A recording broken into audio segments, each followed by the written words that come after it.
from the beautiful Treasure Coast of Florida. You're watching Ham Radio Concepts. Hey everyone, this is Eric with Ham Radio Concepts on YouTube. Some of you are familiar with my channel, and some of you may have just stumbled upon this. You're interested in ham radio, that's why you clicked on this video. Well, a lot of people are. If you're familiar with my channel, my call sign is KJ4YZI, and I'm a general class amateur operator of 10 years. By the time you watch this video, hopefully I have got my license upgrade to an extra.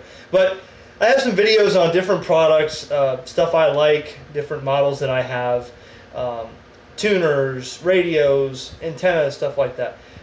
Well, I'm going to start over on this series here, and I'm going to make a series on my YouTube channel for the newcomer to ham radio, because it dawned on me the other day, you know what, you're making videos on radios and stuff, but everybody at work sees you pull in with your vehicle with antennas on it, and they ask me, what do you do with ham radio? What's the fascination of it? What is it? They think it's just something that you stand by for an emergency, or it's something when the zombies come. The zombie apocalypse is not coming. However, if it does, this may help.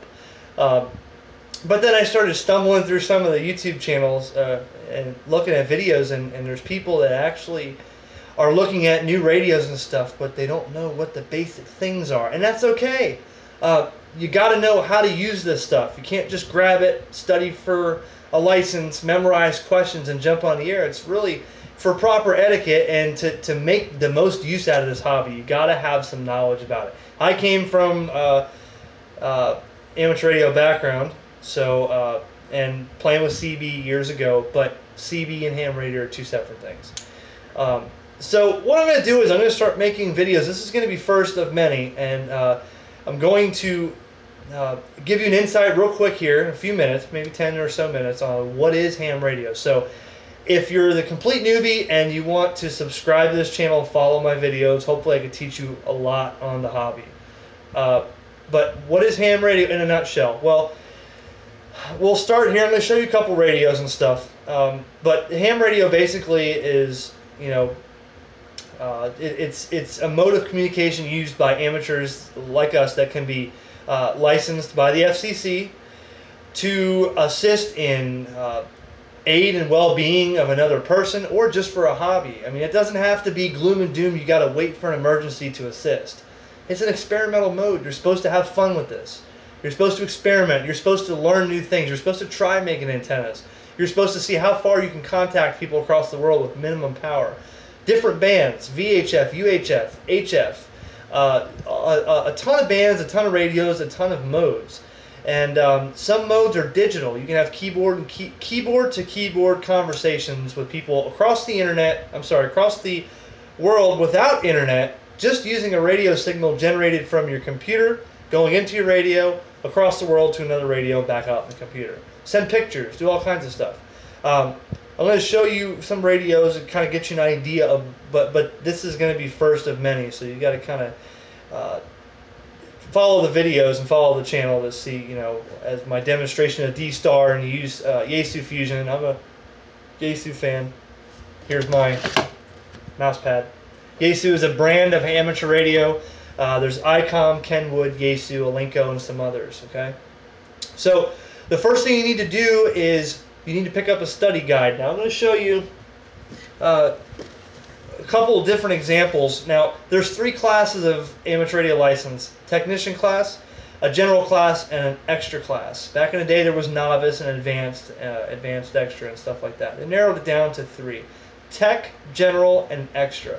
Each license above giving you more privilege. So a tech gives you HF, just the 10-meter portion of HF, and then VHF and UHF, but believe it or not, all the way up to 250 gigahertz. You can actually talk on some extremely high frequency bands, even satellites, space station, and stuff like that, just with a technician class. You don't have to have the top manual, the top license class to do anything like that. I mean, you can make worldwide contacts on 10 meters. You can make worldwide contacts using VHF through internet, through Echolink, D-Star, Yaesu System Fusion, and stuff like that. So you get a few bands to start out with, and you can even operate code, CW, on that. But as of 2000, they dropped the Morse code. So years ago, when you got a license, you had to learn 5 words a minute or 13 words a minute. CW, or Morse code, da da da da da da da. It was all dots and dashes. You've probably heard it. And you had to learn that kind of stuff as part of your written exam. And they dropped the code primarily because a lot of people were struggling to get the code and discouraged to get their license. So being that the code has been dropped, a lot more people have jumped into it, but there's still, to this day, more people using code than a lot of people using voice. I mean, code is big time. It's still popular. You have your people that only operate CW, Morse code, then you have your people that only operate phone, then you have people that jump back and forth. But, you know, things like code, when voice won't work because of propagation, CW, Morse code will. Okay, so low power and it travels farther. But we'll get into that in later videos. I'll show you what that is. So a book like this would be from the ARRL, and this is a general license class manual. Now, again, my technician class license manual is on loan. I lend these books out to people that are studying and want to get their test. But the thing about a book is, even in this ARRL book, it will show you about stuff like transformers and wavelengths and power and electronic principles and stuff like this. The one thing you don't want to do, and I'm going to tell you why, you don't want to go online to one of these sites and just take random tests over and over again and memorize questions. You can do that to get your license, but the problem is you're going to get on the radio and you're going to sound like a complete newbie. Because if somebody asks you a question about SWR, or somebody asks you a question about basic things, or they say maybe your PL tone's not right, and you say, well, what is that? You know, and you get on there, and it's okay for, I don't want to say this because people are going to come out in the woodworks in my comment section and tell me that I'm wrong, but proper etiquette, proper little basic knowledge to get you on what is a repeater, what is simplex. If someone says, hey, we're close enough, let's talk on a simplex, you can't tell them, well, you know, what is that? Can you tell me what that is? How do I do that? That's kind of, you know, basic stuff. It's almost like saying, can you go get the keys to your car? Well, what's a key? You know, well, how did you get your license if you don't know what a key is or how to start the car? You know, obviously you just, you know, did a test or something and just passed it, but you don't know what the key is or how to drive the car. You know, so just proper etiquette, a little etiquette as far as how you would operate and how you talk. Basic operating parameters or operations, you know, how to know how to get on a local repeater. There's repeaters everywhere. Repeater, check out my next video. I'll show you, you know, VHF, UHF, what is a repeater. But, you know, you're talking through a radio tower that people are listening to all around your city or county, and there's a lot of people listening at one time when you're on VHF. And so back to the license here, these books tell you why. So if you want to know when you're on 10 meters as a technician class, when's the best time to talk? What kind of antenna do I need? How to look at propagation charts online. That's the best thing, because you may get discouraged as a new tech and say, well, I turned 10 meters on at 2:30 this morning in November and there was nothing. What is this ham radio all about? This sucks. Like, you got to know, you know, okay, well, 10 meters is typically more active in the summer during the daylight hours. And, you know, maximum usable frequency is, you know, 48 megahertz today. And, you know, there's a sporadic E opening, you know, and you have a 10 meter inverted V, or you have a 10 meter vertical, but the vertical's not working as good as the V. You know, there's things like that. And to get more out of this mode and more out of this hobby, you want to know how it works. So another good example, this is my extra class book, and this is from Gordon West. And Gordon West is a very good amateur radio operator. He's been around for 50 years. WB6NOA is his call sign. I like this because he puts it in more simple terms. Like if you know, it'll tell you the questions and the answers in here. Okay, and you can see I've marked some as I studied. I'm studying for the extra, which is the top licensed class. But it'll show you in here and give you hints to remember different things on the test questions. So now, you're talking about extra class, you already know basic things, how to build antennas, how to work bands and digital and analog and AM, sideband, and FM when you're a tech and a general. So getting an extra is kind of more of a scientific approach. You won't learn in the extra how to call CQ on HF. It's really not going to tell you that. You should know that if you're going for your extra. So it tells you in here things like meteor scatter, bouncing radio waves off the surface of the moon, EME moon bounce. Doesn't tell you how to do it, but in the questions in here, it will kind of give you, the explanation as to how to remember the answer, because it is a tough test, and it'll give you graphs and examples. So that's what's good about the Gordon West. The Gordon West also comes with a CD. The CD, now this is what I really like about the Gordon West for newbies. The CB as a general or technician class or even an extra class will tell you, it'll show you on there live examples on the CD of Gordon listening on the radio or talking to people on VHF or HF. So what's worse than anything, going on your website and randomly taking the test until you memorize the answers and going down and passing the questions on the test, is now you got your radio and you don't know how people talk or what's the lingo or how people usually do it in your area. I'm in Vero Beach, but 30 miles north of Melbourne is a whole different group of guys up there. They operate totally different when they talk about different things, or their nets. They run nets different. A net is a group of people, and that's another video I'm coming out with. Every so often on a scheduled day on the week that everybody groups together and they chat about it on the repeater, chat about ham radio and life events and stuff like that. But you may need to learn, your guys, how they are, how the lingo is. So if you jump on there and you just say, yeah, Roger Dodger, good buddy, we appreciate the flowers for the Q5 signal, they're going to be like, this guy's a CBer and he just passed that question and answer test. And it's not going to really get you a lot of friends that way if you want to make some friends with some people that are just on there every day doing their own thing, But anyways, so the Gordon West will give you, and he'll say, this is an example of a 10-meter conversation, 10-meter HF, and listen to the guy calling CQ, and you'll listen to the example of the person calling CQ and then someone coming back to him. So you know how to call for somebody on HF or a rare DX contact, and you know that you calling proficiently, they're going to come back to you and respond to you, and you're going to make contacts. You get on there and say, can anybody hear me? This is KJ4YZI. We're broadcasting. We're wall to wall. Anybody out there, come on back. It's not going to sound good, all right? And I'm not down on anybody on CB. I played CB for years, but, I need to get some more people that are interested in ham radio on comment sections and stuff like that are wanting to get into ham radio. We're going to break it down. What is a bowline? How to make yourself an antenna? What's coax versus ladder line? Why use an HF tuner? How to operate HF? How to call CQ? How to work digital? I'm waiting to do a digital mode. Digital's so cool. You can send pictures over HF radio. You can send emails over HF radio. You can do all kinds of stuff. So license manuals and reading and studying and find out why. And there's tons of websites. There's even stuff like this. This is a subscription magazine, a subscription base. This is called QST Magazine.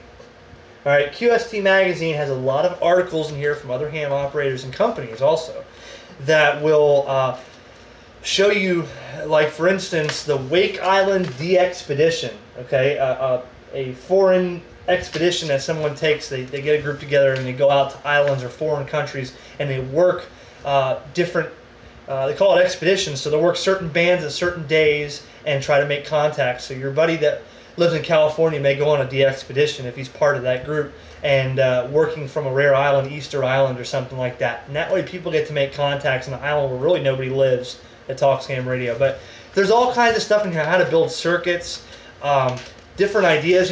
These people here, they show you, what they've done to homebrew different ideas, how they make antennas, what they do to their vehicles for antennas, even advertisements from stuff like Kenwood for big-time radios. When you're in extra class, you'll be looking at radios like this.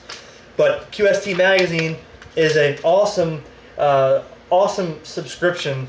You can get it online too in a digital form and learn a lot from there, from other ham radios, operators, as well as different different websites that have forums and stuff where you can ask questions, you can learn about stuff. So let me show you how inexpensive this is to get into ham radio.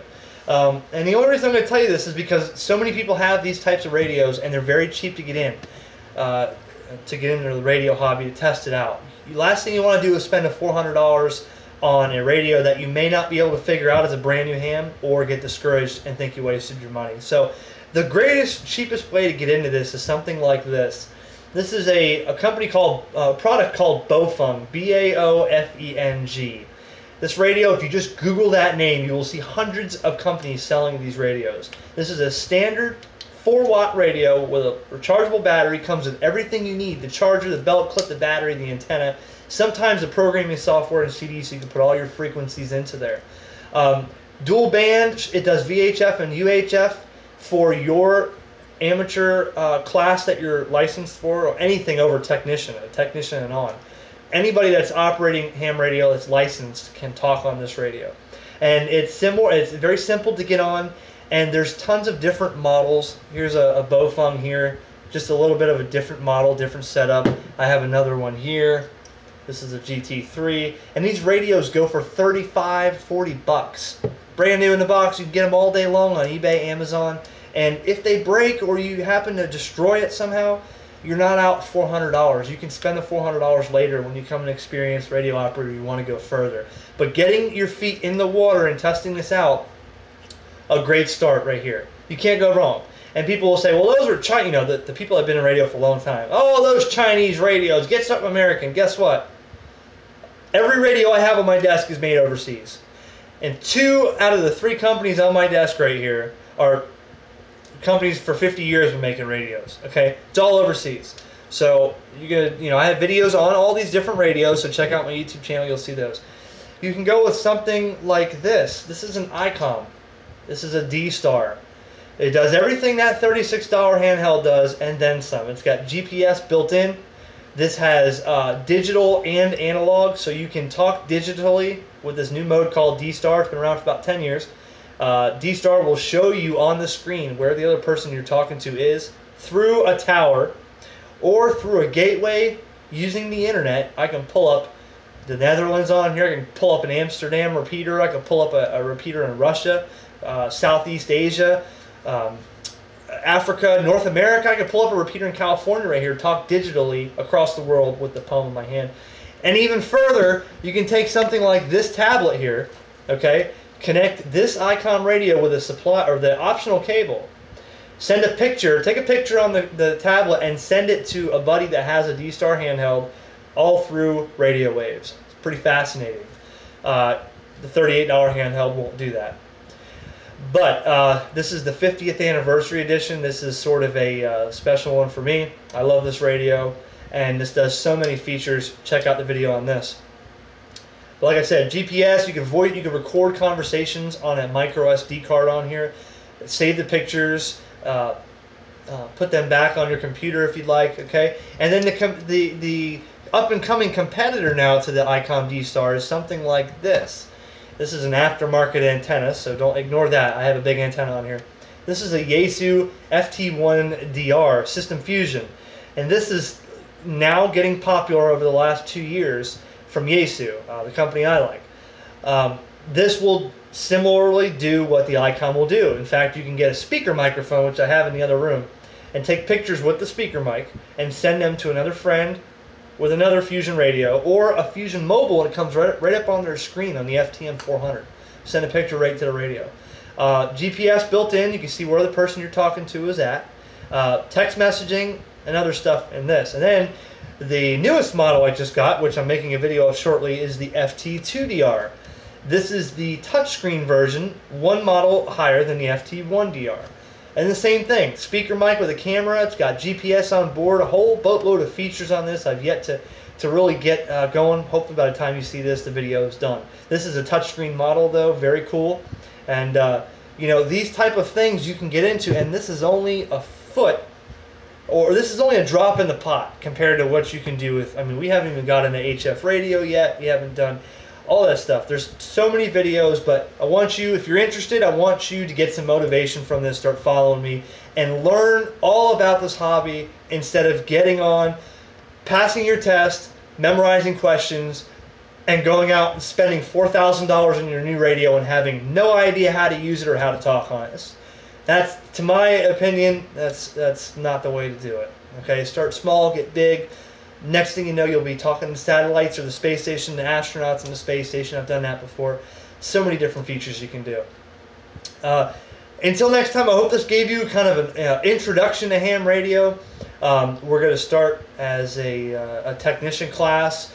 We'll go VHF, UHF, tell you what VHF, UHF is, show you a demonstration of 10 meters, show you a demo of sending a picture on ICOM D-Star or Yaesu System Fusion with my tablet and other stuff. And then we'll get into more advanced stuff like how to build antennas or how to do packet radio, PSK31, high-speed data. We'll go to my buddy's house. We'll let him show you CW and show you all that kind of stuff, antennas, beams, and so much more.